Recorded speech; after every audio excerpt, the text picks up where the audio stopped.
गुरुर्ब्रह्मा गुरुर्विष्णु गुरुर्देवो महेश्वरा गुरु साक्षात् परब्रह्म तस्मै श्री गुरुवे नमः। सत्संग। कबीर जी कहते हैं, शीश दिए गुरु मिले तो भी सस्ता जान। यानी हम अपना सिर काट के रख दें और फिर गुरु मिल जाए तो भी सस्ता जान। इतनी महिमा बताई है गुरु की। गुरु के बिना इंसान जानवर के समान है, क्योंकि जानवर में क्या है, उसमें समझ, विवेक, ज्ञान ये नहीं होता। और इंसान को अगर गुरु मिल जाए, गुरु नाम किस चीज़ का है? गुरु नाम है ज्ञान का, विवेक का, समझ का, अनुभव का। तो गुरु की कृपा से ही हमें विवेक होता है, तभी हम पहले अच्छे मनुष्य बनेंगे, इंसान बनेंगे, और उसके बाद हम कहीं अगर मन शांत हो जाए तो आध्यात्मिक बन सकते हैं। तो पहले इंसानियत लाए। तो बिना गुरु के मनुष्य पशु के समान है। मनुष्य का शरीर तो उसको मिला हुआ है, लेकिन उसके मन में जो आता है वो करता रहता है, कर्मों का बोझ लेके आता है और वो कर्म जीता है और नए नए कर्म बना के और बोझ बढ़ा के चला जाता है, और ये चक्कर चलता रहता है। तो आपने पूछा था कि आपने सांसारिक सुख और आध्यात्मिक सुख, इन दोनों के बारे में बताना था। तो आज मैं उसके बारे में बताऊंगा कि सांसारिक सुख क्या है और आध्यात्मिक सुख क्या है, आंतरिक सुख क्या है। तो सांसारिक सुख है यहाँ का, इस संसार का सुख। परमात्मा ने हमें यहाँ भेजा है खेल खेलने के लिए। उस समुद्र में से, परमात्मा रूपी समुद्र में से, उसी की मौज से लहरें उठती हैं और बूंद बूंद निकल के, और वो यहाँ पे आके सुरतों के रूप में इंसान में आके खेल खेलती हैं अपना अपना। तो जिस जिसके जैसे जैसे विचार होते हैं वो अपना जीवन जीता रहता है और खेल खेलता रहता है। लेकिन इस खेल में हम गड़बड़ क्या करते हैं? अज्ञान बस हम नए नए कर्म बनाते रहते हैं, शुभ और अशुभ, और यहाँ सुख और दुख उठाते रहते हैं। तो संसार के इस मृत्युलोक, इस पृथ्वी के संसार के जीवन में क्या है? सुख भी है और दुख भी है, और ये चक्कर चलता रहता है। और जब तक किसी आध्यात्मिक गुरु के पास नहीं जाएंगे, जो इस सुख दुख से परे एक परम पद ते सुख रहा समाई, जो उस सुख में नहीं रहता, वो हमें ये ज्ञान दे नहीं सकता। तो इस सुख दुख से परे, इस संसारिक सुख दुख से परे एक जीवन है आध्यात्मिक जीवन, जो उसके अनुभव में रहता है या उसका ज्ञाता है या उसका विवेकी है। वो आपको बताएगा, ज्ञान देगा, धीरे धीरे आपका संसार बनाएगा। यानी शारीरिक शांति, समता, फिर मानसिक समता, आत्मिक समता, और फिर आध्यात्मिक बनाएगा आपको। तो वो ज्ञान है। तो इसी में उत्तर आ जाएगा कि सांसारिक सुख क्या है और आध्यात्मिक सुख क्या है। तो सांसारिक सुख यहाँ पे क्या है? जो हम खेल खेल रहे हैं, उसमें कर्मों के हिसाब से हम प्रारब्ध कर्म लेके आते हैं। उन प्रारब्ध कर्म में सुख दुख दोनों भोगते हैं, और फिर उसके प्रारब्ध को भोगते हुए क्रियमान कर्म करते हैं। और क्योंकि हमें अज्ञान है, इसलिए हम मनमुखी होते हैं। यानी मन में कोई विचार आया, हम उसके बारे में बार बार सोचेंगे, वो हमारा कर्म बन जाएगा, और फिर हम उन कर्मों को भोगते रहते हैं और नए कर्म बनाते रहते हैं। तो ये चक्कर चलने लगता है। तो जो जीव मनमुख होता है उसको पता ही नहीं चलेगा। उसकी हालत ऐसी समझ लो जैसे मकड़ा अपना जाल बुनता है, उसमें खेलता है, और फिर आखिर में उस जाल में फंस के मर जाता है। ऐसे ही मनमुख मनुष्य जो हैं वो कर्म बनाते रहते हैं। कैसे कर्म बनाएंगे? देखेंगे, सुनेंगे, पढ़ेंगे, संस्कार ले लेंगे, और एक हेरिडिटरी संस्कार लेके आते हैं। बाहर के वातावरण से संस्कार लेते रहते हैं यहाँ पे अभी। तो उन संस्कारों से फिर मन में विचार उठते रहते हैं, क्योंकि हमारी चेतना उनको ग्रहण कर लेती है, और फिर उन संस्कारों से, उन विचारों से खेलती रहती है, और खेलते खेलते किसी खास विचार को पकड़ के उसको बार बार सोचते रहते हैं हम, और फिर वो कर्म बन जाता है। फिर उस कर्म को हम तीन तरह से भोगते हैं। या तो सपने में भोग लेंगे उस कर्म को, या उसको जागृत में भोग लेंगे, और या उसको फिर ध्यान में भोग लेंगे, विचार से भोग लेंगे। समझ गए आप? आज ज़्यादा डिटेल में नहीं जाऊँगा, शॉर्ट लूँगा क्योंकि टाइम थोड़ा है और सब्जेक्ट बड़ा है, तो इसलिए मैं शॉर्ट में लूँगा। फिर कभी इसको डिटेल में फिर कभी ले लेंगे। तो हम देखकर, सुनकर, पढ़कर संस्कार लेते रहते हैं, और उनको फिर उनके साथ चेतना खेलती है मन के मंडल में आके, और फिर बार बार सोचते सोचते सोचते वो कर्म बन जाता है, और ये सिलसिला चलता रहता है। और इसमें अच्छे और बुरे, शुभ अशुभ दोनों तरह के, पॉजिटिव नेगेटिव दोनों तरह के होते हैं।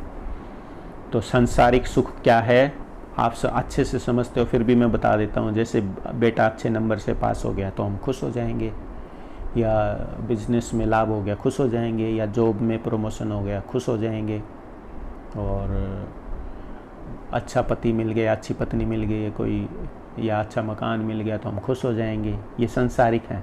बेटा हो गया हम खुश हो जाएंगे, बेटी की अच्छी शादी हो गई हम खुश हो जाएंगे। यानी संसार के जितनी चीज़ें हमारे मन के अनुकूल होती हैं, जैसा हम चाहते हैं वैसा हो जाए तो हम खुश महसूस करते हैं, सुखी महसूस करते हैं अपने आप को।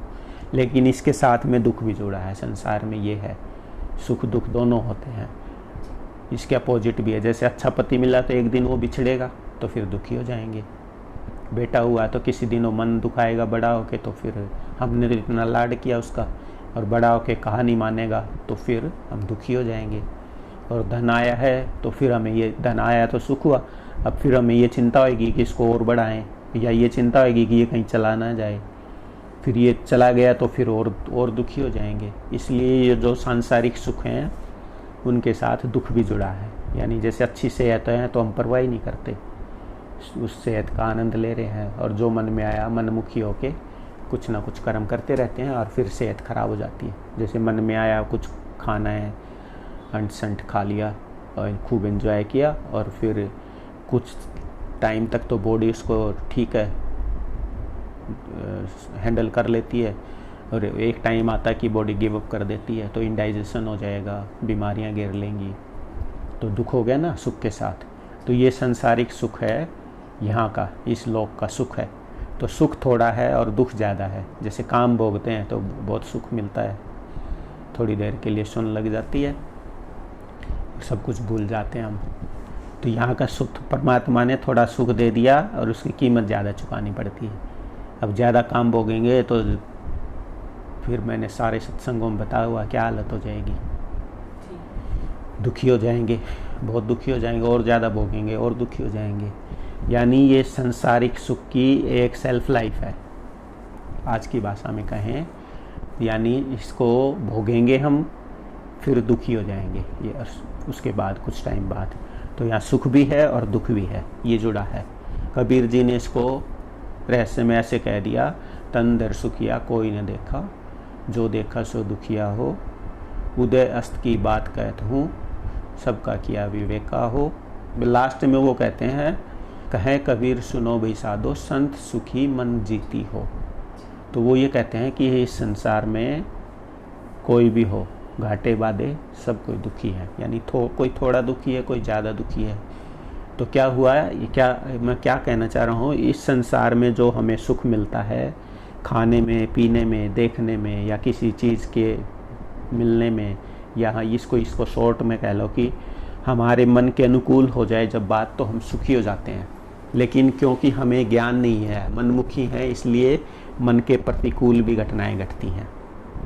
कोई आदमी बिछड़ गया हम दुखी हो जाएंगे, धन चला गया, या चोरी हो गई, या एक्सीडेंट हो गया तो हम दुखी हो जाएंगे, या किसी ने हमारी ऐसी बात करी जो हमें पसंद नहीं आई, हम दुखी हो जाएंगे, बच्चा फेल हो गया हम दुखी हो जाएंगे, घर के परिवार के लोग सपोर्ट नहीं करते या कहा नहीं मानते हम दुखी हो जाएंगे, और कोई बीमारी आ गई तो हम दुखी हो जाएंगे। मतलब जब हमारे विचार नेगेटिव हैं उनका फल आएगा बुरा, उनका फल आएगा कि हम मन के प्रतिकूल घटना आएगी, हम दुखी हो जाएंगे। और जब हमारे विचार अच्छे हैं, सुंदर हैं, तो हमारी जो घटनाएं जीवन में होंगी वो अच्छी होंगी, यानी हम खुश होंगे। तो जब तक गुरु नहीं मिलेगा तो इस चक्कर में फंसे रहेंगे। तो आप संसारिक सुख समझ गए कि क्या है ये। तो ये संसारिक सुख है। ये सुख परमात्मा ने इसलिए दिए हैं कि हम यहाँ खेल खेलें तो हमें यहाँ पे आनंद आए। तो उसके लिए क्या करना पड़ेगा, अगर संसारिक सुख चाहिए तो गुरु कहता है कि ये मनुष्य तो अपने विचार सुंदर सुंदर रख, ताकि तेरी दुनिया सुंदर बन जाए। लेकिन हम तो गुरु करते ही नहीं हैं, अशुभ कर्म है, गुरु की शरण में जाते ही नहीं है। हमारा तो धर्म कहता है कि प्रथम भक्ति संतन कर संगा, दूजे रति मम कथा प्रसंगा, ठीक है। तो हम संतन की संग करते ही नहीं हैं तो ज्ञान कहाँ से मिलेगा। इसलिए मनमुखी होके सुखी दुखी रहते हैं और ये चक्कर चलता रहता है। तो संसारिक सुख समझ गए आप। तो अब इसके आगे है आध्यात्मिक सुख। आध्यात्मिक सुख है कि जब हम बाहरी प्रवृत्ति को छोड़कर, जब हमारी चेतना आत्मा बहिर्मुखी प्रवृत्ति को छोड़ के अंतर्मुखी प्रवृत्ति में होके अंदर सिमटेगी, तब जाके हमें वो अंदर के लोगों के यानी अंदर स्टेजेस हैं वो सुख हमें मिलेंगे। वो अलग अलग स्टेजेस हैं, वो बता दूंगा अभी मैं। तो लेकिन वहाँ तक जा ही नहीं सकते। क्यों नहीं जा सकते? हमने कर्म बना रखे हैं। जैसे ही हम आंतरिक सुख का अनुभव करने के लिए बैठेंगे, ट्राई करेंगे, तो हमें कोई ना कोई इच्छा आके और उस बाहरी बहिर्मुखी कर देगी हमारी चेतना को। यानी हमारा योग लगेगा नहीं, ध्यान योग बनेगा नहीं, हमारा ध्यान योग भंग हो जाएगा, यानी मन चंचल होगा, क्योंकि हमें ज्ञान नहीं है। इसीलिए पहले किसी गुरु की शरण में जाओ। वहाँ पे सेवा बताई है 4 तरह की: तन की सेवा, धन की सेवा, मन बुद्धि की सेवा, फिर साधन अभ्यास की सेवा। तो तन की सेवा तो आपको कई सत्संगों में बता दी, धन की सेवा भी बता दी। सबसे ज़्यादा ज़रूरी है मन बुद्धि की सेवा, फिर जाके चौथी सेवा बनेगी। तो मन बुद्धि की सेवा से एक तो आपकी संसार ठीक हो जाएगा, आपकी संसारिक जो समस्याएं हैं वो आपको समझ आ जाएगी क्यों हैं, और आपके मन में शांति आ जाएगी। और फिर आप अगर जानना चाहोगे कि आध्यात्मिक सुख कैसे मिले, तो वो मन बुद्धि की सेवा से अगर आपकी इच्छा है तो आपको वो भी पता लग जाएगा कि यानी संसारिक ज्ञान चाहिए तो वो भी मिलेगा और आध्यात्मिक ज्ञान चाहिए तो वो भी मिलेगा। तो फिर अगर वो ज्ञान ले लिया और आपकी योग्यता होगी तो फिर आपको फिर चौथी सेवा करनी पड़ेगी, साधन अभ्यास की सेवा। उसके साथ साथ सत्संग सुनते रहो, तब जाके वो आध्यात्मिक सुख मिलेंगे आपको। यानी अंतर की जो स्टेजेस हैं, हमारी चेतना आत्मा अंतर्मुखी हो जाएगी। और फिर क्योंकि हमने कर्मों को जला दिया है ज्ञान से, तो फिर हमारा ध्यान भंग नहीं होगा और सहज में ही एक स्टेज ऐसी आएगी कि सहज में ही ध्यान लगने लग जाएगा अपने आप ही, अगर योग्यता है तो। और फिर वो अंदर का आध्यात्मिक सुख मिलेगा हमें। तो इसको कहते हैं सुख दुख से परे एक परम पद ते सुख रहा समाई। यानी जो संसारिक सुख दुख है उससे अंदर जाके हम उससे ऊपर उठना पड़ेगा, यानी मन के मंडल से आगे जाना पड़ेगा आत्मा के लोक में। और फिर चौथे पद में वहाँ पे हमें सूरत को शब्द अनुभव होता है, उसको कहते हैं आध्यात्मिक सुख। प्रकाश का या शब्द का अनुभव करते करते चौथे पद के अंत में उसमें समा जाएगी शब्द में ही सूरत, यानी योग हो जाएगा दोनों का, सूरत शब्द योग। तो उसको अनामी पद कहा है। तो वो तो बहुत दूर की बातें हैं। उससे पहले उस आध्यात्मिक सुख को प्राप्त करने के लिए क्या करना पड़ेगा वो मैं बताता हूँ, जो कि बहुत ज़रूरी है। ये बात माइकल भी पूछना चाह रहा है, लेकिन I am not good in English, so I am telling you in Hindi. अगर वो चाहेगा तो इसको इंग्लिश में कर लेगा, उसको समझ में आ जाएगा। If somebody can transfer this in English, so it will be better for Michael also. तो जितने हमने मनमुखी होके यहाँ पे कर्म बना रखे हैं, और कर्म बना रखे हैं इसलिए हमारी वहाँ पे अटैचमेंट है। तो जैसे जैसे वो एनवायरनमेंट आएगा, वो चीज़ें होंगी, तो हमारी अटैचमेंट हमारी अटेंशन को उधर खींच लेगी। जैसे अगर कोई कामी है तो उसको कोई सुंदर स्त्री दिखेगी, या लेडी है चाहे आदमी है, दोनों है, तो उसको वो अटैचमेंट खींच लेगी और उसका ध्यान भंग हो जाएगा।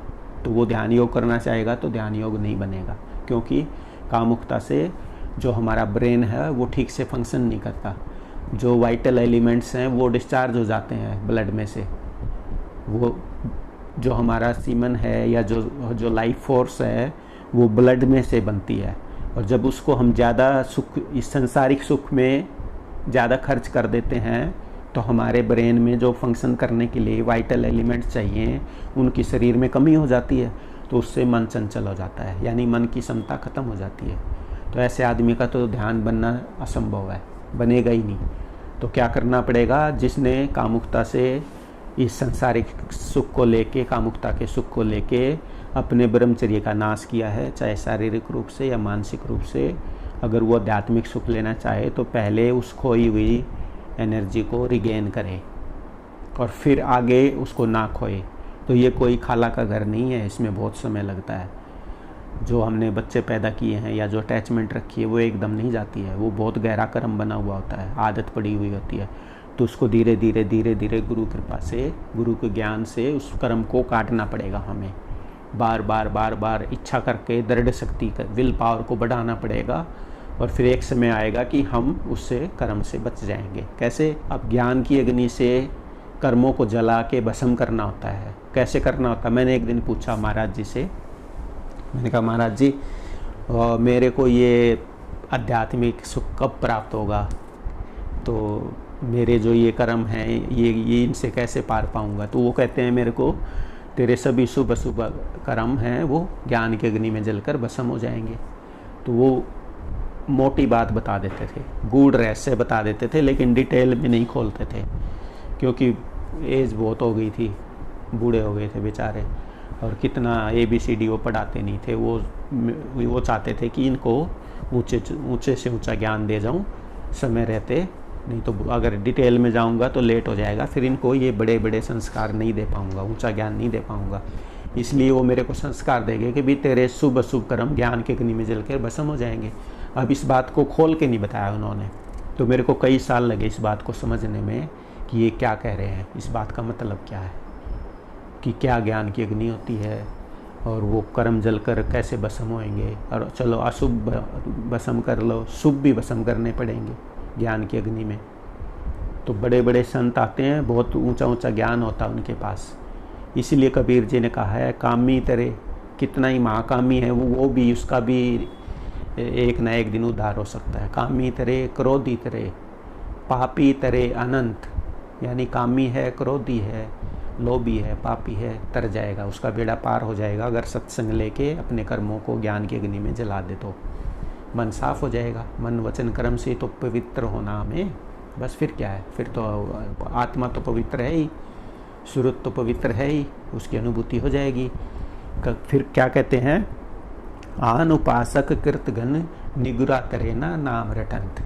तो आनुपासक कृतगण निगुरा, यानी गुरु की आज्ञा में नहीं रहता, गुरु की आज्ञा को नहीं मानता, उसका उद्धार नहीं हो सकता। इसलिए गुरु ने जो आपको संस्कार दिए, ज्ञान दिया, जो आज्ञा दी है, उसका पालन करना ही पड़ेगा गुरु वचन पे। यानी मनमुखी से हमें गुरुमुखी होना पड़ेगा। गुरुमुखी का मतलब जो गुरु कहता है वो, गुरु कहे सो हित कर जान, गुरु कहे सो चित धर ध्यान।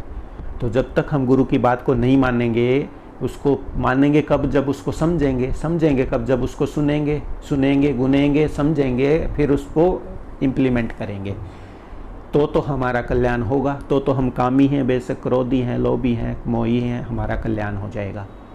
सब इंसान के अंदर ये गुण होते हैं, तो किसी में थोड़े, किसी में ज़्यादा। तो ये सत्संग से साफ हो जाते हैं, मन वचन कर्म से आदमी पवित्र हो जाएगा। लेकिन पवित्र कौन होगा? जो गुरु भक्ति करेगा, यानी बार बार सत्संग में जाके रेडिएशन लेगा, दर्शन करेगा, तो जैसा गुरु है वैसे ही रेडिएशन से उसका मन साफ हो जाएगा और उसके जो घटिया संस्कार थे वो छूट जाएंगे। बस मन वचन कर्म से पवित्र हो गए तो अंदर का अनुभव चाहेगा, आंतरिक सुख, तो उसको आध्यात्मिक सुख भी मिल जाएगा। तो कबीर जी ने ये रहस्य में बताया है कि कामी तरे, क्रोधी तरे, पापी तरे अनंत, आनुपासक कृतगण, की एहसान ही नहीं मानता कि गुरु जी ने इतना ऊंचा ज्ञान दिया है, वो ये इस बात को समझेगा ही नहीं। जब तक उसका एहसान ही नहीं मानता तो उसको तो गूढ़ रहस्य समझ ही नहीं आएगा। तो पहले तो वो ये आभार प्रकट करे कि अरे गुरु जी ने इतना ऊंचा ज्ञान दिया, तभी तो उसकी वैल्यू समझेगा ना। फिर वो उसको वैल्यू समझ के फिर इम्प्लीमेंट करेगा, तब उसका उद्धार होगा, नहीं तो नहीं होगा। इसलिए कबीर जी कहते हैं आनुपासक कृतगण निगुरा तरे न राम रटन। चाहे कितना ही राम राम राम राम, गुरु जी राधा स्वामी सतनाम श्री वाहेगुरु जी जपे जाओ या जपा जाप करे जाओ, अगर ज्ञान नहीं लिया और उसको लागू नहीं किया, इम्प्लीमेंट नहीं किया, मन वचन कर्म को साफ नहीं किया, या ये कह लो कि अपने कर्मों को जला के भस्म नहीं किया ज्ञान से, तो उसको कुछ नहीं, उसको ना तो ये सांसारिक सुख मिलेगा, लोक सुहेल आएगा, ना परलोक सुहेल आएगा। हाँ, अगर वो उसकी ज़्यादा फेथ है कहीं पे, तो उसके सांसारिक काम हो सकते हैं, सिद्धियाँ आ जाएंगी। लेकिन फेथ होना भी कोई मजाक नहीं है। बहुत बुद्धि बढ़ गई ना, इसलिए पहले कमज़ोरी देख लेते हैं, फेथ भी नहीं होता। ये अब लंबा नहीं खींच रहा हूँ मैं टू द पॉइंट आ रहा हूँ कि अंदर के सुख चाहिए तो पहले जो आपने कर्म बना रखे हैं, यानी जो अटैचमेंट्स हैं, जो हमारा राग है, उसको ज्ञान की अग्नि में जला के भस्म करना पड़ेगा। तो राग से वैराग में जाना हमने, यानी अटैचमेंट से डिटैचमेंट में जाना है, तो नहीं जा सकते।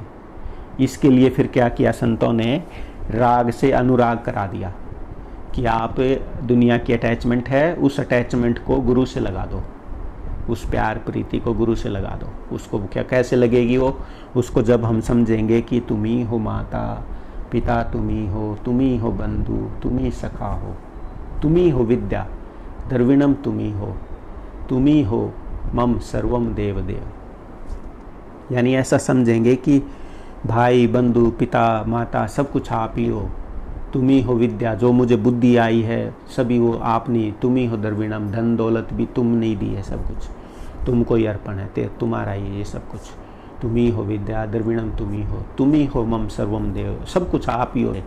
जब ऐसा बड़ा ऊंचा भाव समर्पित भाव आएगा तब हम उसकी कदर जानेंगे कुछ, और फिर उसकी बात को सुनेंगे, तब विश्वास बैठेगा, नहीं तो विश्वास भी नहीं बैठता। कहते हैं ना भी विश्वास करो, विश्वास का खेल है सारा, तो विश्वास शुरू में नहीं बनता है।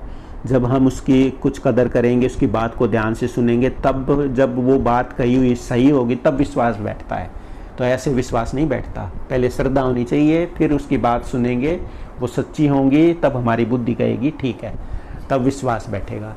तो पहले हमारा ब्लाइंड फेथ होता है, और फिर जब गुरु की बात को समझ के फिर हम उसको फेथ विद नॉलेज यानी ज्ञान का विश्वास होता है, वो अटल होता है। ब्लाइंड फेथ तो कभी भी टूट जाएगा, ब्लाइंड फेथ। इस वजह से पहले श्रद्धा का होना जरूरी है, धर्म श्रद्धा पे विश्वास पे टिका है। तो श्रद्धा होगी तो हम बात सुनेंगे तो विश्वास बनेगा, और फिर हम कुछ करेंगे। ये सबसे पहला स्टेप है कि श्रद्धा होनी चाहिए। तो बड़े शुभ कर्म होंगे जब श्रद्धा होगी। शुभ कर्म क्या है, हम ये सोचेंगे कि सत्संग में जाएं, हम जो तो जीवन जी रहे हैं ये तो सुख दुख का जीवन है, अच्छा जीवन भी कुछ होता है वो सीखें। तो ये कोई बार बार सोचेगा, वो समय निकाल के अपना घर बार का, घर के कितने बंधन है, देखो पति है, पत्नी है, बच्चे हैं, दादी है, नानी है, कितने रिश्तेदार हैं, भाई बंधु हैं, सबको छोड़ के काम धंधा सब छोड़ छाड़ के सत्संग में आना पड़ता है। तो जिसके शुभ कर्म है वो आएगा, नहीं तो आ ही नहीं पाएगा। इतने बंधन है जीव के सिर पे, कहाँ कैसे छोड़ के आ जाएगा। लाखों का बिजनेस चल रहा है, कैसे छोड़ के आ जाएगा। या घर में कोई बीमार है, कैसे छोड़ के आ जाएगा।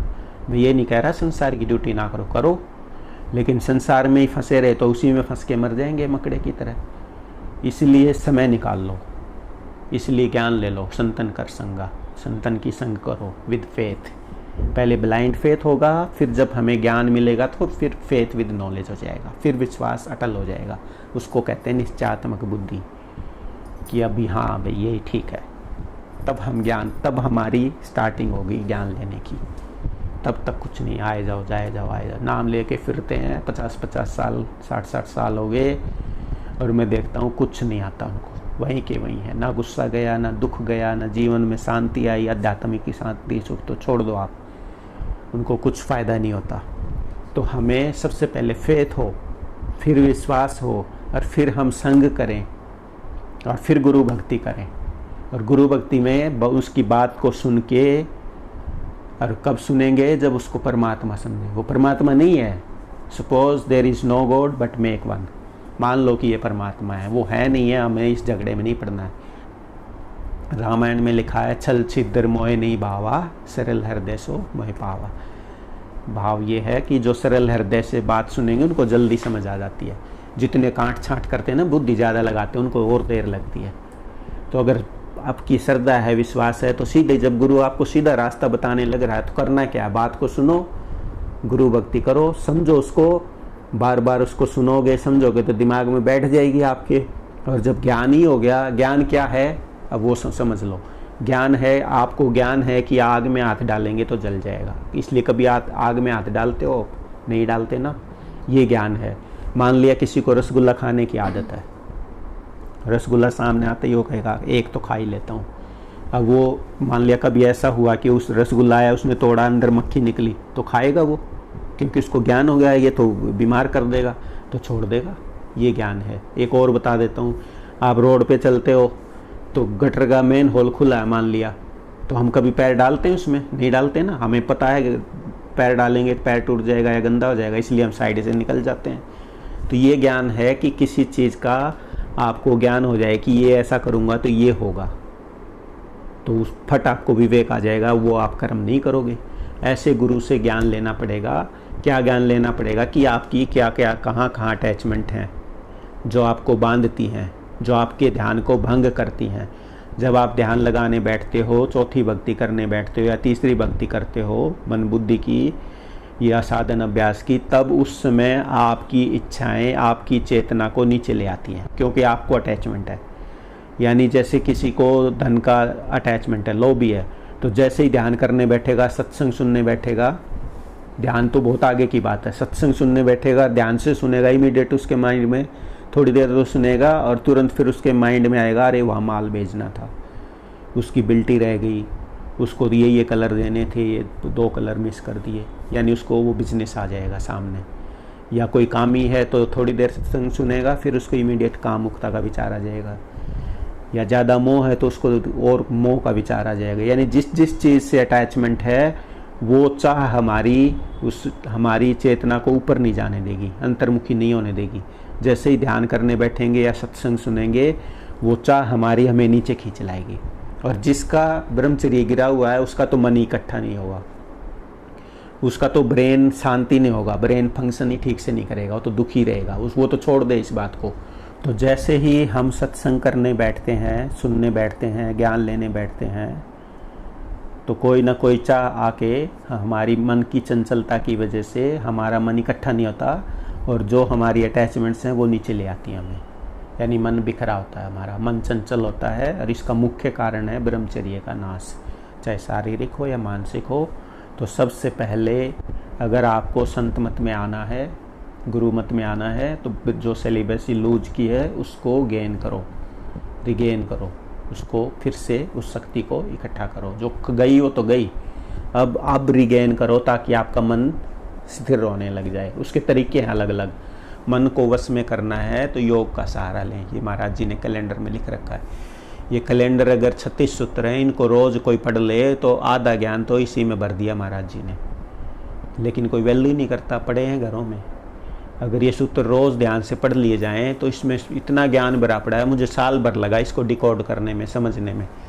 इसमें लिखा है नाम धुनात्मक है, वर्णात्मक नहीं है, समझ ही नहीं आता था। सुरत शब्द योग आखिरी मंजिल है, समझ ही नहीं आता था। महीनों दिनों घंटों प्रैक्टिस करी, तब जाके ये कैलेंडर समझ में आया। तो इसमें पूरे ज्ञान का सार दिया हुआ है। तो क्या करना है हमें, पहले जो हमारी अटैचमेंट है, राग है, उसको गुरु के प्रति अनुराग करके, यानी गुरु को सब कुछ समझ के, परमपिता परमात्मा मान के। और जब तक ऐसा नहीं मानेंगे हमारा ध्यान बनेगा ही नहीं, चाहे हम कितने चतुर, कितने इंटेलिजेंट हों, चाहे हम कितने बड़े अधिकारी हों, कितने बड़े सेठ हों, कुछ प्राप्त कर रखा हो इस संसार में। जब तक हम गुरु को ये नहीं मानेंगे कि ये सब कुछ है, परम पवित्र है, परमात्मा का ही स्वरूप है, अगर हम गुरु में कमी देखेंगे तो हमारा ध्यान नहीं बनेगा। इसलिए उसको तुम ही हो सर्व मम देवो देव, या ऐसा मानना पड़ता है कि तुम सब कुछ हो, बस गुरु में अवगुण नहीं देखना है। अगर आप गुरु को मनुष्य समझोगे तो आपको आध्यात्मिक सुख मिलेगा ही नहीं, मन ही नहीं ठहरेगा। इसीलिए सुमिरन ध्यान करना पड़ता है। तब जब आप गुरु को ऐसा मानोगे तब ध्यान बनेगा। तब जैसे ही उसको याद करोगे और आपका भाव इतना ऊंचा है तो आप भी पवित्र हो जाओगे। जिसको हम याद करेंगे उसकी जैसी छवि है वैसा ही इमीडिएट वैसी रेडिएशन हमारे अंदर आ जाएगी। मैं एग्जांपल दे देता हूँ आपको, आपकी लाइफ का। आपके फ़ोन में मान लिया 500 कॉन्टैक्ट हैं, तो जैसे ही आप फ़ोन बुक खोल के नाम ऐसे देखने लगती हो, तो जिस आदमी की जैसा इम्प्रेशन है, जैसी छवि आपके मन में, आप नाम पढ़ते जाओगे वैसा वैसा आपके अंदर चेंज आता जाएगा। आप करके देख लेना। फ़ोन बुक में एक नाम आएगा, दूसरा नाम आएगा, तीसरा आएगा, तो आपके मन के भाव पर चेंज होते जाएंगे। तो इतना असर है। जब एक नाम पढ़ने से इतना असर है, तो जिसको आपने परमात्मा स्वरूप समझ लिया, जब उसको याद करोगे तो उसके गुण क्यों नहीं आएंगे, तो मन इकट्ठा हो जाएगा। लेकिन ऐसा मानने कौन? आज के युग में बुद्धि का युग है, कोई मानना ही नहीं चाहता। अब मैं कह दूँ जी मैं ऐसा हूँ, मेरे को मान लो, तो क्यों मानेंगे? आपने जैसे इंसान को परमात्मा कैसे मान लें? तो बहुत मुश्किल है मानना। मान लिया तो बेड़ा पार हो जाएगा। उसकी बात सुन ली तो और इम्प्लीमेंट कर ली तो समझ गए आप। तो सबसे पहला ये है कि जिसको आप या तो गुरु बनाओ ही मत, और बना लिया तो उसको परमात्मा का स्वरूप समझो। और मान लिया वो परमात्मा का स्वरूप नहीं है, पूर्ण नहीं है, या उसमें कमियां हैं, आप मन वचन कर्म से सही चाहते हो कि मेरा भला हो, आप सच्चे हो, तो गुरु आपका कुछ नहीं बिगाड़ पाएगा, वो खुद ठीक हो जाएगा आपकी रेडिएशन से। ऐसे बहुत एग्जाम्पल पड़े हैं कि चेलों ने गुरु को ऊंचा उठाया है, लेकिन हम ठगी से भरे पड़े, हेराफेरी से भरे पड़े, इसलिए गुरु भी हेराफेरी वाला मिलता है। तो मैं मेन बात पे आता हूँ कि हमें गुरु भक्ति करके, कब करेंगे गुरु भक्ति? जब पहला स्टेप फेथ होगा, फिर उसकी बात सुनेंगे, फिर विश्वास बनेगा, और फिर जब हम गुरु भक्ति करेंगे। गुरु भक्ति कब करेंगे? जब उसको परमात्मा का रूप समझेंगे, तो हमारा मन ठहर जाएगा उसके सुमिरन ध्यान से। उसको याद करेंगे तो उसकी तुरंत रेडिएशन आ जाएंगी, अरे पवित्र है, काम क्रोध लोभ मोह से अहंकार से परे है, ज्ञान का भंडार है, ऐसी ऐसी बातें हमारे दिमाग में आएंगी, और वैसे फिर हमारा मन इकट्ठा हो जाएगा। यानी जो दुनिया की अटैचमेंट हमें खींच रही थी, जैसे ही सुमिरन ध्यान करेंगे वो हमारा मन इकट्ठा होने लग जाएगा, और मन इकट्ठा होने लग जाएगा तो फिर उस मन इकट्ठे हुए मन को कहीं भी लगा दो, वो चीज़ समझ आ जाएगी आपको। बिजनेस करोगे तो बिजनेस में अव्वल, खेल खेलोगे तो खेल में अव्वल, घर में खाना बनाओगे तो खाने में एक्सपर्ट हो जाओगे, और ज्ञान लेना चाहोगे तो ज्ञान में एक्सपर्ट हो जाओगे। यानी मन को इकट्ठा करने के लिए इष्ट को परमपिता परमात्मा का स्वरूप मानना पड़ेगा, तब मन इकट्ठा होगा, नहीं तो होगा ही नहीं। इसीलिए कहा है सभी संतों ने, गुरु का ध्यान कर प्यारे, बिना इसके नहीं छूटना। फिर आगे ही बात आती है, नाम के रंग में रंग जा, मिले तो है धाम नहीं जपना।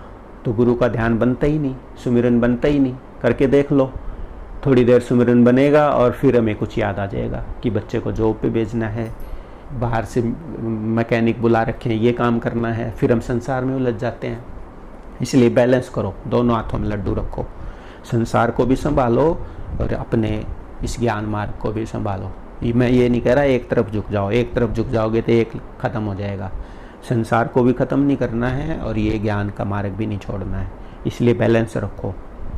तो जब दुनिया के काम करो भूल जाओ सत्संग वगैरह, सब दुनिया के काम करो, वही मन लगा दो पूरा, तो काम सिद्धि आ जाएगी काम में फटाफट। वो ऐसे ऐसे आइडिया आएंगे, फटाफट काम होने लग जाएंगे। और जब सत्संग सुनो तो सब भूल जाओ, तन मन धन, तब कुछ याद ना आए आपको, सिर्फ सत्संग सुनो और पूरे ध्यान से सुनोगे तो दिमाग में बार बार सुनने से दिमाग में बैठ जाएगा, और फिर आपको विवेक होएगा, बुद्धि साफ हो जाएगी। और जब बुद्धि साफ हो जाएगी तो तुरंत विवेक आने लग जाएगा। मन में जरा सा विचार उठेगा, इमीडिएट वो ज्ञान आएगा, अरे ये नहीं करना है, गुरुजी ने कहा था ये करना है, ये नहीं करना है, ये करना है, इसको विवेक कहते हैं। जैसे ही क्रोध का विचार आएगा आपको तुरंत पता लग जाए, क्रोध करूंगी तो आफत आएगी, वहीं क्रोध को दबा दोगे। बस किसी का अपमान नहीं करना, सबका सम्मान करना है, कामुकता को नहीं भोगना ज़्यादा, तो धीरे धीरे कंट्रोल कर लो। यानी जो आप चाहते हो, आपकी विल पावर बढ़ने की वजह से वो सारी इच्छाएं पूरी हो जाएंगी, शुभ भी पूरी हो जाएंगी, अशुभ भी, घटिया भी पूरी होंगी, बढ़िया भी। इसलिए सबसे पहले सत्संग से मन को साफ करो, मन को, वचन को, कर्म को पवित्र करो। इसलिए सुमिरन ध्यान नहीं बताया जाता शुरू में, इसलिए साधन अभ्यास नहीं बताया जाता, आखिरी में बताया जाता है। पहले अपने जो गंदे विचार हैं उनको साफ कर लो, काम क्रोध लोभ मोह अति के विचार हैं उनको ठीक पहले उनको धो लो। हाँ, अगर आप इस चीज़ के लिए सुमिरन ध्यान करते हो कि मेरा मन पवित्र हो जाए, फिर तो आपको फ़ायदा होगा, फिर कोई नुकसान नहीं है। लेकिन आप सुमिरन ध्यान इसलिए करोगे कि ध्यान बन जाए और फिर मन में गंदे विचार भी हैं, तो फिर नुकसान होगा। इसीलिए पहले खूब सत्संग सुनो, खूब सत्संग सुनो, जिससे कि आपके नए कर्म शुभ बन जाएं, और जो अशुभ कर्म बना रखे हैं वो ज्ञान के अग्नि में जल के भस्म हो जाए। ज्ञान के अग्नि में जल के भस्म कैसे हो जाए? आपको ये समझ में आ जाएगी कि ये जो संस्कार हैं लिए हुए हैं मैंने, वो आते हैं, वो फुरते हैं। चेतना जब मन के मंडल पे आती है तो वो विचार आते हैं और उनसे मैं खेलती रहती हूँ, तो ये तो माया है, ये सत्य नहीं है।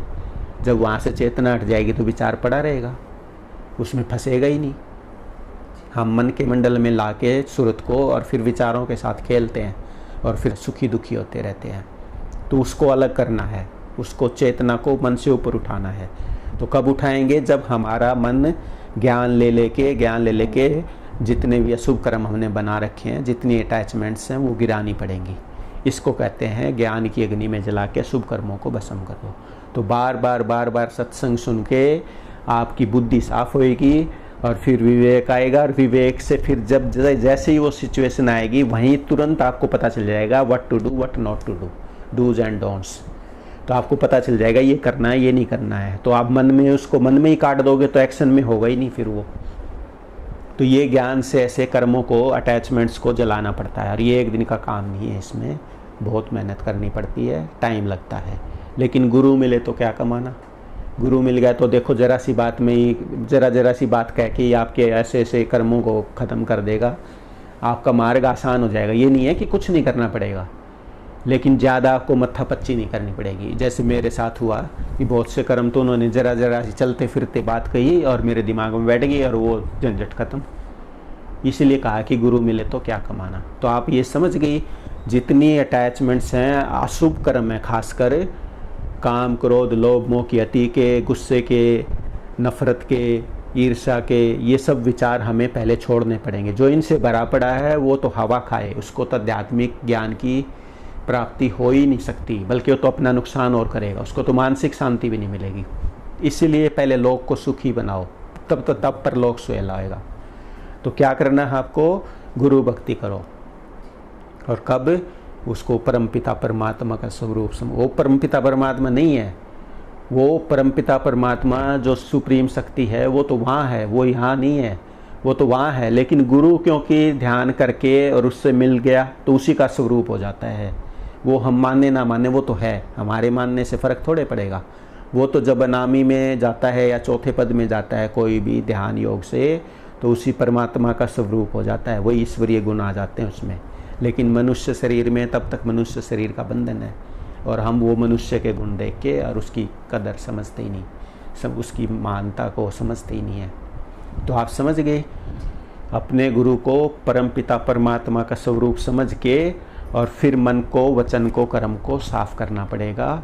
और जितनी अटैचमेंट्स हैं वो गिरानी पड़ेंगी। वो कब गिरेंगी, कब मन इकट्ठा होगा आपका। पहले तो मन इकट्ठा नहीं होगा अगर गुरु का ध्यान नहीं किया तो। और बिना वो सुप्रीम पावर माने, उसका फॉर्म माने, यानी गुरु को अगर आपने परमात्मा का रूप नहीं माना तो मन इकट्ठा नहीं होगा। और जब क्यों हमारी इच्छाएं तो यहाँ संसारिक हैं, हमें अनुभव तो संसार का है, अटैचमेंट्स हैं, वो जैसे ही गुरु जी के सामने से हटेंगे वो खींच लेंगी, मन भटक जाएगा। इसीलिए चलते फिरते सहज में सुमिरन ध्यान बने, तब तो फिर आपका मन इकट्ठा हो जाएगा। और फिर आप फिर गुरु भक्ति करोगी, यानी बार बार सत्संग सुनोगी, समझोगी, और फिर काम की बात निकाल के उसको बार बार प्रैक्टिस में लाओगी, उसको प्रैक्टिकल लाइफ में इम्प्लीमेंट करोगी। कभी फेल हो जाओ कोई बात नहीं, फिर ट्राई करो, ट्राई, ठीक है, एक दिन हो जाएगा। ऐसे करके धीरे धीरे कर्म कटने लगेंगे, अटैचमेंट्स हैं वो कटने लगेंगी।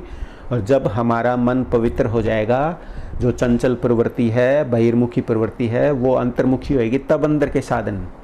जब तक चंचल मन है तो कभी कुछ विचार आएगा, कभी कुछ विचार आएगा, कभी कुछ विचार आएगा, कभी कुछ विचार आएगा। तो मन का फैलना ही दुख है और मन की चित्त की वृत्तियों का इकट्ठा होना ही सुख है। तो हमारी तो चित्त की वृत्तियाँ फैली रहती हैं, सारा दिन विचार करते रहते, कभी कुछ। इसलिए इसको शास्त्र दल कमल कहा, पहला जो स्थान है। इसलिए गुरु का सुमिरन ध्यान करें, सत्संग सुन के मन वचन कर्म को पवित्र कर लें, गुरु का ध्यान करें तो हमारा मन ठहर जाएगा, वहाँ सुख मिलता है। तो किसी को स्वप्न में आ जाएगा स्वरूप, किसी को जागृत में आ जाएगा, किसी को ध्यान में आ जाएगा। चलते फिरते सहज में सुमिरन रहेगा, उसको कुछ करना नहीं पड़ेगा, बैठना नहीं पड़ेगा। खाते पीते, उठते बैठते, चलते, घर से जाते घर आते, उसको याद रहेगा। सहज का सुमिरन ये बनेगा, तब उसको फ़ायदा होगा, तब उसका मन इकट्ठा हो जाएगा। और कोई घबराहट होगी तो उसको इमीडिएट या तो विवेक से वो संभल जाएगा, या गुरु की शरण में भक्ति, गुरु की शरण में जाके, हे गुरु जी आप ही संभालो, तो उसको दुख नहीं होगा। यानी जो उसका यमराज से पिंड छूट जाएगा।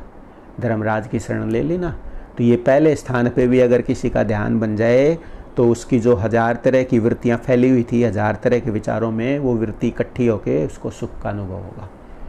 यानी वृत्तियों का इकट्ठा हो जाना सुख है, और वृत्ति चित्त की वृत्तियों का फैल जाना दुख है। तो यही ध्यान नहीं बनता पहले स्थान का ही, तो आगे के तो बहुत दूर की बात है, आध्यात्मिक तो दूर की बात है। पहले स्थान का ध्यान ही नहीं बनता, क्योंकि गुरु को हम मनुष्य जानते हैं। कबीर जी कहते हैं, गुरु को मानुष जानते ते न कहिए अंध, यानी वो अज्ञानी है। दुखी होए संसार में आगे जम का फंद, इस संसार में दुखी होंगे और आगे जम का फंद, यानी उनको यहाँ भी दुख भोगना पड़ेगा, और जब शरीर छोड़ेंगे तब जमा के मारेंगे कि तुमने ये गलती क्यों करी, तुमने ये काम क्यों किया, तुमने ये क्यों किया। जो जीवन भर हमने किया वो सब सामने आ जाएगा। इसलिए मनुष्य नहीं समझना गुरु को, अगर या तो गुरु बनाओ ही मत, अब बनाओ तो फिर उसको समझो ये परम पवित्र परमात्मा का ही स्वरूप है, ये वीतराग पुरुष हैं, ये काम क्रोध लोभ मोह से परे हैं और आपके मानने से परे हो जाएंगे। आपने मान लिया तो ठीक है, और आप नहीं मानोगे तो कुछ नहीं है। महाराज जी को तो यही कहा था ना, ये दाता दयाल की मूर्ति है, मैंने इसको भगवान माना तो मैं उसी का रूप हो गया, अगर तुम नहीं मानोगे तो तुम कुछ नहीं कहेगी तुम्हें, ये समझ गया। तो फिर ये भाव जब आपका बन जाए तब आप ज्ञान लेके गुरु भक्ति करके अपने कर्मों को जलाओ। पहले अशुभ कर्मों को जलाओ, फिर शुभ कर्मों को साथ साथ जलाना सीख लो कि भाई अधिक बहुत शुभ कर्म क्या है, अच्छा घर बनाऊंगी, अच्छा पैसा हो, बेटे खूब तरक्की करें, गाड़ियां हो, अच्छे सब दुनिया मेरी अच्छी हो, ये शुभ कर्म है। मेरे को भी सुख मिले, मेरे घर वालों को भी सुख मिले, सबको सुख मिले, ये शुभ कर्म है। और अशुभ कर्म क्या है, ईर्ष्या द्वेष नफरत के विचार, ये बुरे कर्म हैं। और शुभ कर्म क्या है, माफ़ी के, माफ़ कर दो, तप के, दया के, दया कर दो, सहायता के, ये विचार हैं अपनी प्रोग्रेस के, ये विचार हैं शुभ विचार। तो पहले शुभ अशुभ दोनों को ज्ञान की अग्नि से, ज्ञान से जला के भस्म करना पड़ेगा, तब आपका मन स्थिर होगा और तब प्रवृत्ति आपकी बहिर्मुखी से अंतर्मुखी होगी, तब जाके आपको आगे के आध्यात्मिक सुख का अनुभव होगा। उससे पहले ये स्थान है, पहला स्थान है सहस्त्रदल कमल। यहाँ पे हमारी चित्त की वृत्तियाँ फैल जाती हैं, तरह तरह के विचार आते हैं तो दुख होता है, चित्त की वृत्ति इकट्ठी हो गई तो सुख है। फिर दूसरा स्थान है ज्ञान का, तो गुरु भक्ति करोगे तो त्रिकुटी लगने लग जाएगी। वहाँ पे जाके आपको सिर्फ एक ही विचार है कि जो आप जानना चाहते हो उसी का उत्तर मिल जाएगा आपको। चाहे संसारिक चीज़ जानना चाह रहे हो तो वो उत्तर मिल जाएगा, और आध्यात्मिक जानना चाह रहे हो तो वो भी उत्तर मिल जाएगा। तो यहाँ ध्यान करना पड़ेगा बहुत दिन तक, तब जाके ताला खुलेगा, रहस्य खुलेगा। अब ना तो पहले स्थान पे ध्यान बनता, ना दूसरे बनता, फिर कहते हैं जी प्रकाश आता है, शब्द आता है, बकवास आते हैं, कुछ नहीं होता, सब अज्ञान में है। कई कहते हैं जी सीधा उसमें चले जाएं, मैं तो चले जाओ, कौन रोक रहा भाई, सीधे चले जाओ प्रकाश में, चले जाओ। महाराज जी भी कहते थे चले जाओ भाई तुम प्रकाश में जाओ, मेरी नकल करते हैं। महाराज जी कहते थे कि भाई मैं चौथे में चला गया, सीधा शब्द का अनुभव हो गया, सार शब्द का, तो मेरी नकल करते हैं और कहते हैं जी यहाँ कुछ हो रहा है मेरे, तो चले जाओ, कौन रोक रहा है। जब तक पहली क्लास पास नहीं करेंगे तो आगे कैसे जंप कर जाएंगे। वो तो पूर्व जन्म की कोई कमाई थी, उनकी तैयारी थी, ब्रह्मचर्य मेंटेन था, इसलिए उनको अनुभव हो गया गुरु जी की रेडिएशन से। अब आज किसका ब्रह्मचर्य मेंटेन है, आप अपने आप से पूछ लो सारे कि मेंटेन है क्या, नहीं मेंटेन है तो पहले रिगेन करो, उसको मेंटेन करो। और एकदम होगा नहीं, आहिस्ता आहिस्ता आहिस्ता कंट्रोल करो, तब जाके वे बला से पिंड छूटेगा। हाँ, आपके विचार में शक्ति है, जो आपने विचार कर लिया पूर्ण हो जाएगा, वो सक्सेस होगी आज नहीं तो कल, उचित टाइम पे वो काम होगा। पर हम संकल्प ही नहीं करते, अच्छे संकल्प ही नहीं करते, पूरे कब होंगे। हम तो दुनिया चाहते हैं, धन हो जाए, गाड़ियाँ हो, ये हो, वो हो, उसी में फंसे रहते हैं। तो हमारे अशुभ कर्म आके हमारी आध्यात्मिक तरक्की को रोक देते हैं। तो अब आप समझ गए, बहुत दिनों तक सत्संग सुन के मन को, वचन कर्म को साफ करके, और फिर आपको इच्छा हो जाए कि भाई ये संसार में तो सुख और दुख है, तब आपको वैराग होगा कि भाई ये तो सुख है, थोड़े दिन बाद दुख हो जाएगा। फिर कोई ऐसी जगह चलो कि जहाँ फिर सुख है, बस ये सुख दुख से परे चले जाएं हम। फिर आप त्रिकुटी में ध्यान करोगे कि आप आगे कैसे चलें। अब शून्य, महाशून्य, भंवर, गुफा, सतलोक, अलख, अगम, अनाम, ये कैसे प्राप्त किए जाए, तब वो ध्यान करोगी त्रिकुटी में, तब आगे का रास्ता खुलेगा, वो भी गुरु की कृपा से।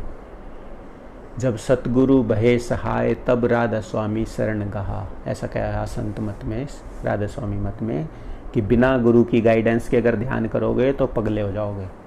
इसलिए पहले इस लोक को सुखी बना के तब परलोक सुहेला करो, और वो भी गुरु की गाइडेंस में। गुरु बताएगा, अगर सिर दर्द होता है तो ध्यान बंद कर दो, बुरे बुरे विचार आते हैं ध्यान बंद कर दो, गुस्सा नफरत ईर्ष्या भरी पड़ी है ध्यान मत करो, ये सब से बरी हो जाओ, फ्री हो जाओ, तब जाके तब ध्यान करो। और तब ध्यान करना क्या है, जब आपके अंदर योग्यता होगी तो अपने आप ध्यान बनेगा। ज़बरदस्ती करोगे तो सिर फटने लग जाएगा। जब आपके अंदर योग्यता है तो अपने आप ध्यान बनेगा। क्या योग्यता है? विषयन से जो होय उदासा, यानी किसी भी चीज़ में अटैचमेंट नहीं है, ना कामुकता में ना और विषयों में।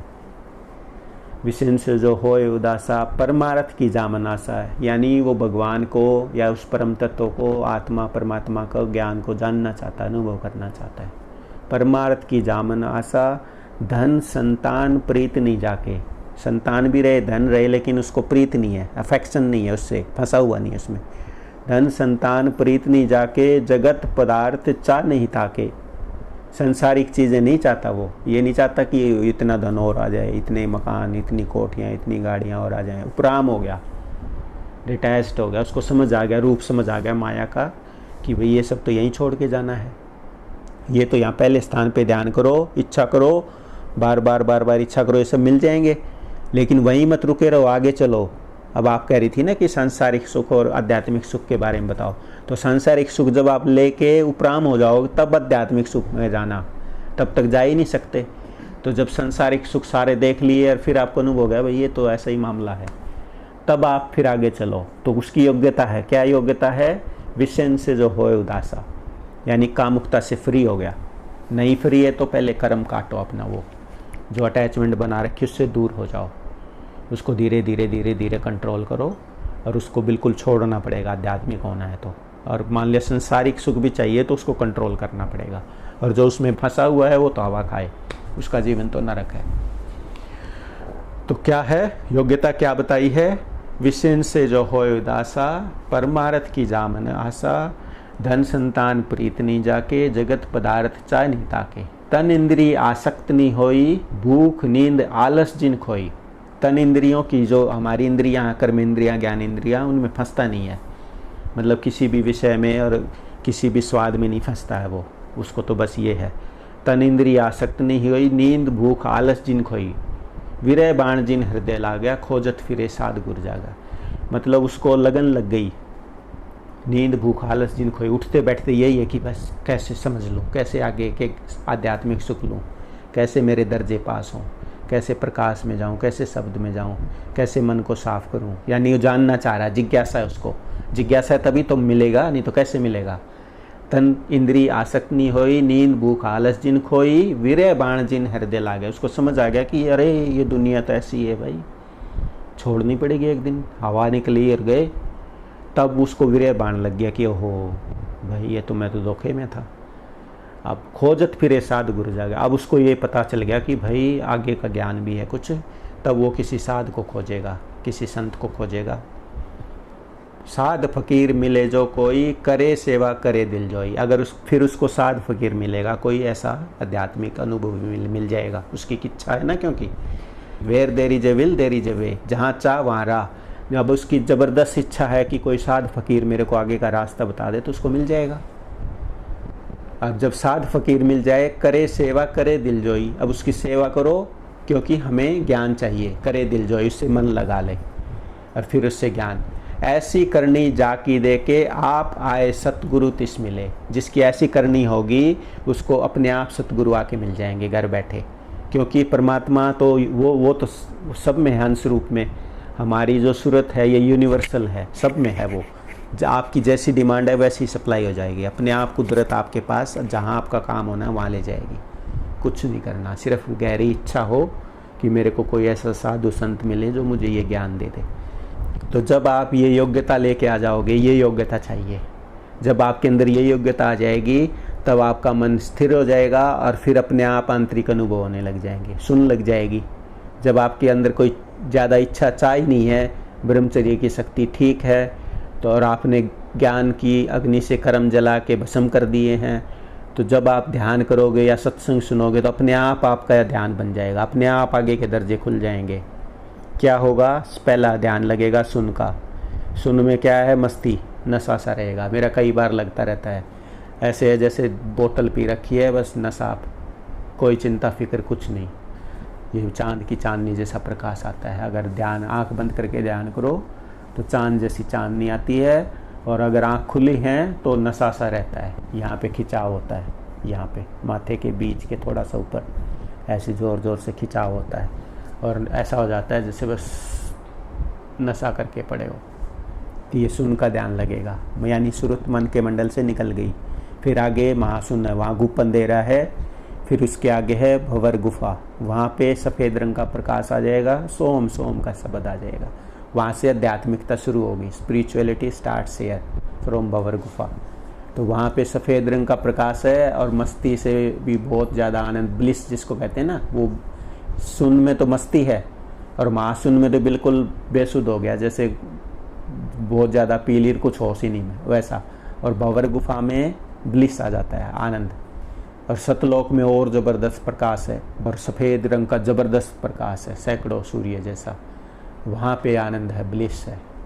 तो आप कह रही थी ना आध्यात्मिक आनंद, तो ये आपके शून्य से शुरू हो जाते हैं अंदर के आनंद, लेकिन सही है वो, सही जो आध्यात्मिकता शुरू होती है वो समझ लो आप भंवर गुफा से शुरू हो जाती है, सतलोक में फिर और गहरा हो जाता है वो। और संत मत शुरू होता है अलग से, जब सार शब्द में, जब आप इस तीसरे जोन को भी छोड़ के चौथे शब्द में जाते हो, वहाँ पे स्पिरिट के अंदर ही आपकी सुरत ही उसको सार शब्द को उस जब वहाँ चौथे पद में जाएगी तो उसको अनुभव करेगी। वो अभी भी है हमारे अंदर प्रकाश और शब्द, लेकिन ब्रह्मचर्य खोने की वजह से प्रकाश का अनुभव नहीं हो रहा और मन इकट्ठा नहीं है और वो सुरत ऊपर नहीं जा रही, इसलिए शब्द का अनुभव नहीं हो रहा। तो जब आप गुरु भक्ति से अपनी क्वालिफिकेशन लेके आएंगे तब वो सुरत ध्यान योग से सहज में ही, सहज योग से चौथे पद में जाएगी। वहाँ जाके उसको सिर्फ शब्द का अनुभव होगा, कोई प्रकाश नहीं है वहाँ पे, और वो शब्द सुनेगी, वो है संत मत, वो संतों का साधन है। उससे नीचे के साधन दूसरे, वो संत मत नहीं है। संत मत उससे चौथे पद से स्टार्ट होता है, जहाँ श्रुत शब्द योग। और फिर उस शब्द को सुनते सुनते, और कब सुनोगे, जब ब्रह्मचर्य मेंटेन करोगे। अगर ब्रह्मचर्य फिर खो दिया तो फिर क्या होगा, ना प्रकाश आएगा, वो प्रकाश आता था वो भी चला जाएगा, शब्द आता था वो भी चला जाएगा, फिर गिर जाएंगे। इसीलिए सावधान रहना है, सत्संग सुनते रहना है ताकि आप गिरो ना, आपको वो आनंद मिलता रहे, दुनिया से वैराग रहे, और फिर आप वो अनुभव करते करते करते करते उसी में मिल जाओगे शब्द में एक दिन। उसको अनामी कहते हैं, अब वहाँ पहुँच गए, उसको कहते हैं सेल्फ रियलाइजेशन, यानी आपको आत्मज्ञान हो गया, उसको अनुभूति होगी आपको अपने आप की। तो अब आपको गुरु सत्संग देगा कि भाई ये दुनिया का खेल तो ऐसा ही है, टेम्परेरी है, यहाँ सारे काम करो, अपने संसारिक ड्यूटी करो, कर्जा उतारो, प्रारब्ध कर्म भोगो, सुख दुख जो आपके लिखा के लाए वो भोगो, और साथ में ये योग थोड़ा थोड़ा बीच में जब टाइम मिले अनुभव करते रहो। लेकिन दुनिया मत बिगाड़ना अपनी, साथ साथ ये अनुभव भी करो और दुनिया का लेना देना प्रारब्ध कर्म भी पूरे करो। और फिर आखिर में अगर इसी स्थिति में, श्रुत शब्द योग की स्थिति में ही, और आपने शब्द को सुनते सुनते शब्द में मिल गए और वहीं शरीर छोड़ दिया, तब मोक्ष प्राप्त होगा। और जब तक जो ज़िंदगी है आपकी सेल्फ रियलाइजेशन के बीच में, मृत्यु तक के बीच की जो ज़िंदगी है वो जीवित मुक्त अवस्था है, यानी आपको सब ऐसा लगेगा सब परमात्मा की लीला है, सब ये जिधर देखता हूँ उधर तू ही तू है। तो तब तक वो आनंद लेता रहेगा इसका, ये आध्यात्मिक आनंद, वो ये आंतरिक सुख इसको कहते हैं, ये आध्यात्मिक सुख है, ये स्पिरिचुअलिटी है। तो सांसारिक सुख आप समझ गई, आध्यात्मिक सुख समझ गई, और इसके लिए क्या क्वालिफिकेशन है और क्या करनी पड़ेगी ताकि रहनी बन जाए, ये है। तो आप समझ गई क्या है वो। तो ये ज़्यादा देर ना लगा के आपको शॉर्ट में समझा दिया। तो ज्ञान की अग्नि से कर्म जलाने पड़ेंगे, शुभ और अशुभ दोनों, तब वहाँ सूरज जाएगी। और ब्रह्मचर्य इसमें सबसे ज़रूरी है।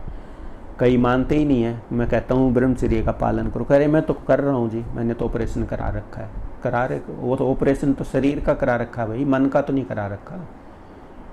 अगर मन में तुम लेडी का ध्यान करोगे तो लेडी आ जाएगी और ब्रह्मचर्य की शक्ति निकल जाएगी। इसलिए सबसे ज़रूरी है ब्रह्मचर्य की शक्ति पहले, और फिर आप ज्ञान लेके अपनी जितनी अटैचमेंट्स हैं उनको डीली कर दो, तो ध्यान बनेगा। नहीं तो ध्यान करने बैठोगे, जो संसारी का भाव है या जो अटैचमेंट है वो आपको नीचे खींच लाएगी, ध्यान बनेगा ही नहीं। और ज़बरदस्ती करोगे तो दिमाग ख़राब हो जाएगा, और एक बार ख़राब हो गया तो फिर ठीक भी नहीं होता। तो आप समझ गए अच्छे से। तो ये है गुरु की कृपा कि आपको ज़्यादा मत्थापच्ची नहीं करनी पड़ती।